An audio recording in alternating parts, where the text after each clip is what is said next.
Bleaching powder. Bleaching powder किस काम में आता है भाई? धुलाई के काम में आता है। किस काम में आता है? धुलाई के काम में आता है। इसका फॉर्मूला बिल्कुल मत भूलना कि ब्लीचिंग पाउडर का फॉर्मूला क्या है और ये काम में किसके आता है, कि धुलाई में आ रहा है, बढ़िया हमारा ऑक्सीडाइजिंग एजेंट है, ये चीजें याद रखना। मतलब इनको तुम अंडरलाइन कर लेना, ठीक है। इवन पानी को डिसइंफेक्ट करने के भी काम में आता है। दूसरा है हमारा बेटे बेकिंग सोडा। घर पे गरम गरम बढ़िया से कुरकुरे से जो पकौड़े बनते हैं वो किससे बनते हैं भाई? बेकिंग सोडा की मदद से। किसकी मदद से? बेकिंग सोडा की मदद से। अब ये जब बेकिंग सोडा है, इसका फॉर्मूला अपन को याद रखना है कि इसका फॉर्मूला क्या है। इसके अलावा ये लिखा है, ध्यान रखना, ये लिखा है NaCO3। इसके अलावा इसका यूजेस क्या है, हमें यूजेस पता होने चाहिए कि घर पे पकौड़े बनाने हैं तब भी इसी का काम है। इसके अलावा ये फायर एक्सटिंग्विशर में काम आता है, मतलब कहीं आग लग जाए, ठीक है। इसके अलावा बेटे वॉशिंग सोडा, अगेन सिंपल सी बात बता, धुलाई में काम आता है। किसमें काम आता है बेटे? धुलाई में काम आता है। फॉर्मूला उसी पेज पे यहाँ पे लिखा हुआ है, ठीक है। Na2CO3.10H2O। समझ गए इस चीज को? अब सुनो अगला काम इधर लिखे कि वॉशिंग सोडा अपना पेपर इंडस्ट्री में काम आता है। मतलब पेपर जो है ना, पेपर की बढ़िया से धुलाई करने में, पेपर को सेट करने में क्या काम आता है हमारा? वॉशिंग सोडा काम आता है। क्या काम आता है बेटे? Washing soda.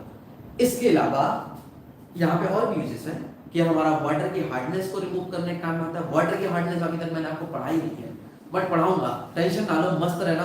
अपन लोग हार्डनेस ऑफ वाटर भी पढ़ने वाले हैं, ठीक है। वहां पे देखना कैसे। लास्ट है अपना प्लास्टर ऑफ पेरिस। ये क्या है? जो अपन हाथ पे पोतते हैं। अगर कभी किसी का हाथ टूट जाए, किसी का पैर टूट जाए, तो क्या यूज करा जाता है? Plaster of Paris. जिसका फॉर्मूला क्या है बेटे? जिसका फॉर्मूला है CaSO4 half H2O, half H2O। उसको हम लोग क्या बोलते हैं? Plaster of Paris. इसी से जिप्सम नाम की भी चीज बनाते हैं। कितना ही चैप्टर है। अब कहना सर लास्ट में तो आपने खींच दिया। हाँ भाई, बस खींच दिया मैंने लास्ट में जानबूझ के, क्योंकि जो लास्ट वाला पोर्शन है बेटे, बिल्कुल लास्ट वाला पोर्शन, वहां से आपको करना क्या है? वहां से आपको नाम लिखना है, नाम के साथ साथ उसकी रिएक्शन भी लिखनी है और उसके यूजेस। यहां से 3 नंबर का क्वेश्चन एकदम श्योर शॉट, मतलब आना ही आना है और याद करना है। अब याद करने का पैटर्न बता दे रहा हूं।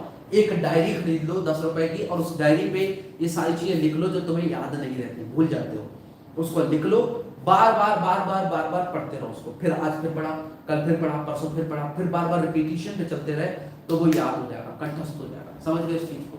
नहीं तो एक काम और भी कर सकते हो, डेली याद करो। बट अब डेली वाला टाइम बचा नहीं, क्योंकि तुम्हारे फर्स्ट टर्म आने वाले ना, तो भाई ध्यान से थोड़ा सा फर्स्ट टर्म आ रहे हैं, मेहनत बढ़ा दो थोड़ी सी।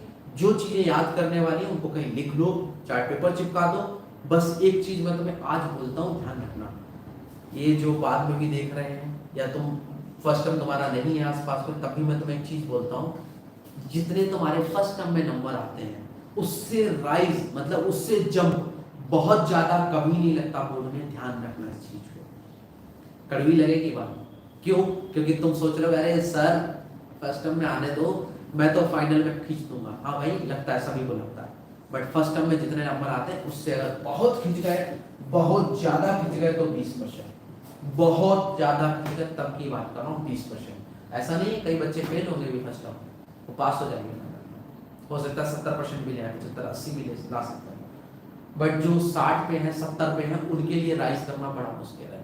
तुम सोचो सर मैं इधर 70 लेके आऊंगा और उधर 95 लेके आ जाऊंगा, ना भाई, कहाँ नहीं आएगी नहीं, ठीक है। तो मेहनत कर लेना अभी, और जो रटने वाली, याद करने वाली चीजें वो याद कर लेना। कड़वी थी बात, लेकिन तुम्हें बता देना बहुत अच्छी बात है, ताकि पता रहे कि हमें किसी ने पहले बताया था भाई, तो मेहनत उस हिसाब से करना, ठीक है।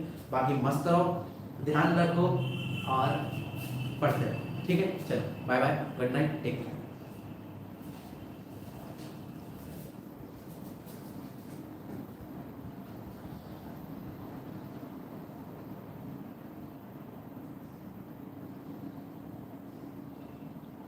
वेलकम बच्चे, बाय बेटा, बाय।